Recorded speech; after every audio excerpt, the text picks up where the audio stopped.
Good morning. Il est 8 h du matin, je vous retrouve avec le petit-déj. Bon, ce qui change un petit peu, c'est les parfums de confiture. On a des petites qu'on a ramenées depuis je ne sais plus où. Donc j'ai fraise et j'ai orange. Donc je vais tartiner ça sur mes muffins anglais. Jus d'orange et cappuccino. Et tout ça devant ma petite vue. Il fait doux ce matin. La journée devrait être assez belle là où on va. Je me rends compte que je ne vous ai pas montré la vue qu'on a dès qu'on sort de notre chambre. Un arbre, ouais, chouette. Voilà, un petit peu de montagne. C'est sympa. Puis de ce côté-là, il y a le lac aussi, le lac Te Anau.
Un peu plus de 2 heures de route plus tard, on est arrivé à destination. On s'est immédiatement fait attaquer par des sandflies. Elles nous attendaient, mais on est équipés. On a du spray pour les repousser. Mais quand même, c'est pas agréable. Je vais vous montrer un petit peu la vue qu'on a, bon, sachant que c'est pas l'endroit de la visite d'aujourd'hui. On est à quoi? Entre 20 et 30, excusez-moi, hein, entre 20 et 30 minutes de marche de l'endroit qu'on visite aujourd'hui. Dégage! Oh, je vais vous faire vomir. Donc voilà, on attend de pouvoir un petit peu mieux se garer. Je vais vous montrer l'endroit. Voilà, donc c'est la vue qu'on a depuis le parking. Excusez-moi, ça ne ressemble à rien. Voilà, je filme. Oh la vache, des bestioles. Incroyable. On est un peu moins exposé aux agressions. Du coup, je peux vous raconter un petit peu ce que c'est que des sandflies. Les sandflies, c'est des saloperies de minuscules moustiques qui vous attendent à la sortie de votre voiture, apparemment, et qui vous sautent dessus. Donc c'est des vacheries qui piquent.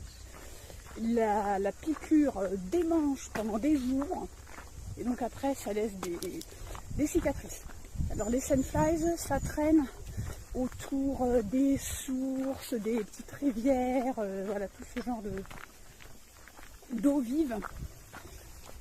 Et donc il y a différentes marques de produits pour s'en protéger, donc aussi bien en spray que peut-être en bracelet, des trucs comme ça.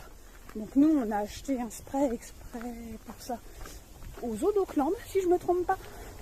On a pris un produit naturel, mais donc voilà. À peine on a vu ce qui nous arrivait, on s'est couvert et on s'en est fichu plein les mains, le cou, un petit peu le visage, toutes les parties exposées.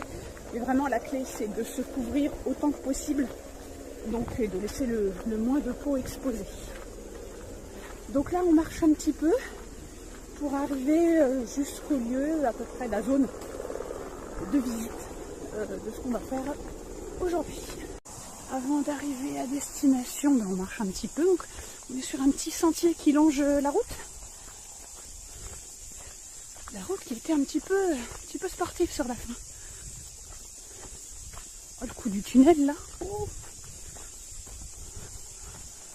Alors là, il y a un petit aérodrome pour les gens qui payent un bon paquet d'argent pour faire la visite en survol en hélico ou en avion. Et 10 minutes après avoir quitté le parking, voilà la vue qu'on a. Bon. On est parti avec le soleil, c'est dommage. Une autre partie de l'endroit où on est. Alors les Sandflies, c'est assez dingue. Dès qu'on arrête de marcher, elles nous sautent dessus. Là, on se rend au check-in pour notre visite. C'est aussi l'occasion pour nous de récupérer des sortes de coupons de 25 $ pour chacun de nous. C'est parce qu'en fait, notre visite devait être comportée de 2 activités. Et l'une des 2 doit être annulée parce que l'endroit où ça se passe a subi des dégâts.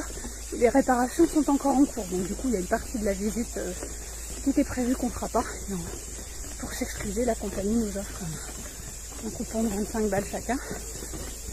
Qu'on va utiliser pour acheter à manger du coup, hein, parce qu'on a oublié le sac isotherme où on a mis une partie de la bouffe. Et ça va, on va avoir nos coupons.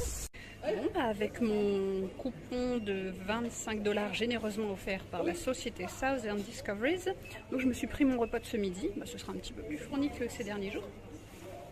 Donc j'ai un sandwich bacon laitue tomate, muffin chocolat banane, je me suis pris des frites aussi, et puis une boisson australienne que je ne connais pas, à la mangue. On devrait embarquer dans peu de temps, sous la grisaille, dans le brouillard et une petite pluie. Donc nous on va embarquer dans ce bateau-là qui est au quai numéro 10, le Lady Bowen, du nom d'une des cascades des fjords.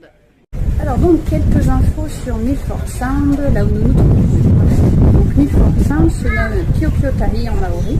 C'est situé dans le Fiordland National Park,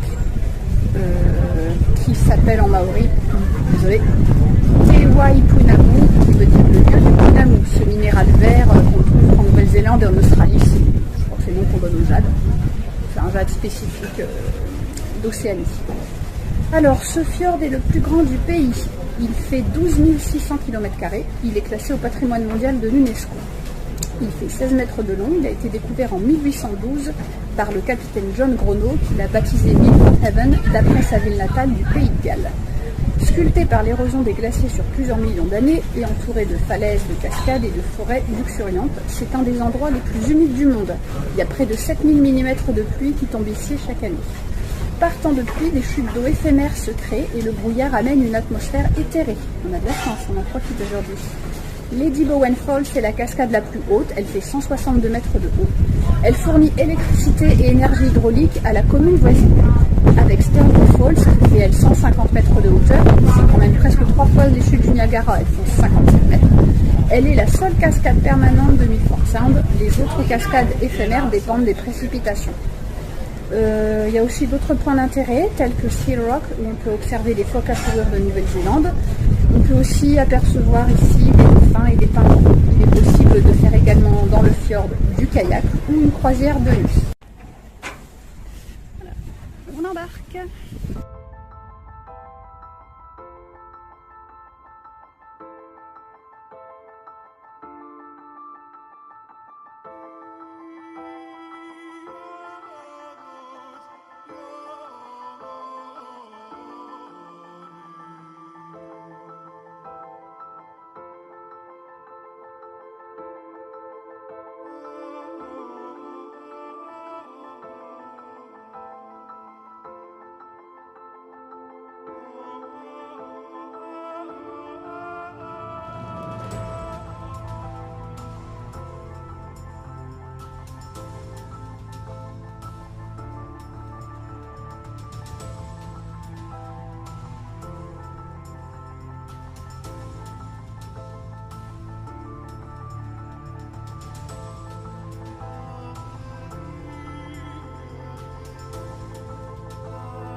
Alors là, c'est une des chutes d'eau temporaires qui se forment quand il pleut.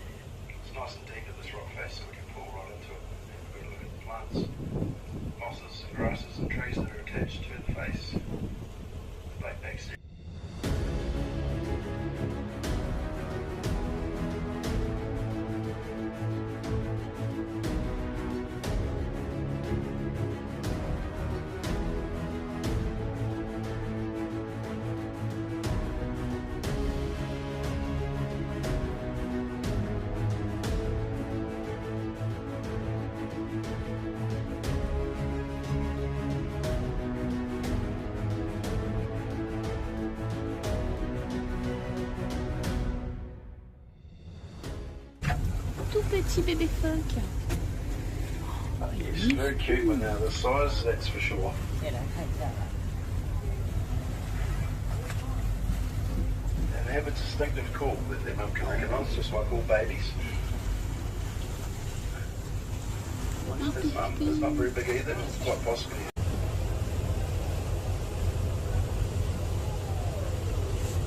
On va se faire arroser.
Et bien on descend du bateau, donc malgré la météo qui n'était pas avec nous, on a quand même beaucoup apprécié, hein. C'est quand même très très impressionnant ces paysages-là.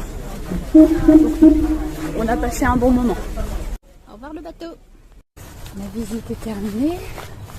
On retourne à la voiture. On s'est préparé, on s'est bien couvert et je me suis mis du spray pour les Sunfly sur les mains.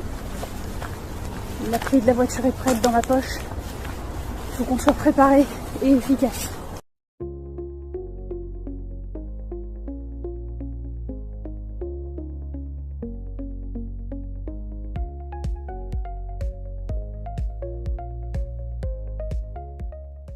Et voilà une cascade éphémère, de celles qui ne vivent que le temps des averses. On en a vu plusieurs là sur la route.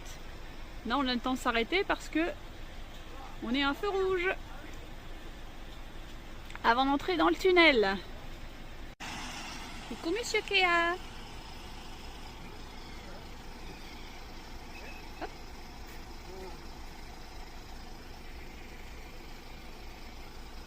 Allez.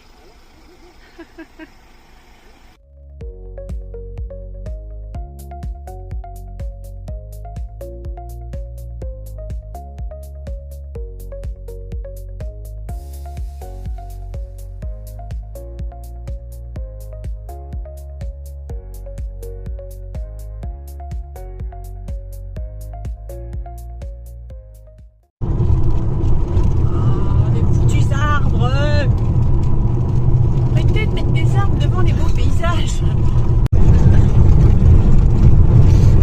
La route est pleine de bosses. Oh, ça non, bon. Oui. Mais non, mais les gens ils vont regarder mes vlogs, ils vont vomir. C'est tellement se bouge.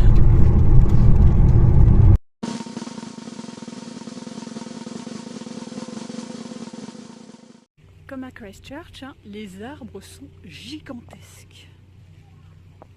Je sais vraiment pas ce qu'il y a dans la terre ici, mais waouh! Celui-là aussi, énorme.